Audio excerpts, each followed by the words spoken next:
വസ്ത്രാലയം, Pattambi road, Kunnamkulam. Guruvayur road near royal hospital, Kunnamkulam.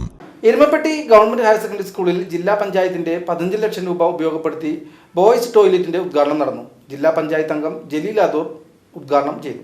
Erumapetty panchayat president S Basanthalal അധ്യക്ഷനായി. Block panchayat member doctor VC. Binoj, ward member MK. Jose, PTA president Sheeba Rajesh, vice president PB. Bibin, SMC chairman VS. Sreejan, MPTA president Girija Sivaraman, OSA secretary KA. Fareed Ali, principal Sheeba Jose, staff secretary JF. Sinda, school chairman PM. Dilshad എന്നിവർ സംസാരിച്ചു. ലിയോസിൽ ഓണപ്പൂരം കൊടിയേറി മക്കളെ. August 17 മുതൽ September 17 വരെ ഓഫറുകളുടെ പൊടിപ്പൂരം. ഒരു diamond വാങ്ങുമ്പോൾ അടുത്ത ഡയമണ്ടിനുള്ള പണിക്കൂലി തികച്ചും സൗജന്യം. അപ്പൊ വേഗമാവട്ടെ, ഓണപ്പൂരം അടിപൊളിയാക്കാം.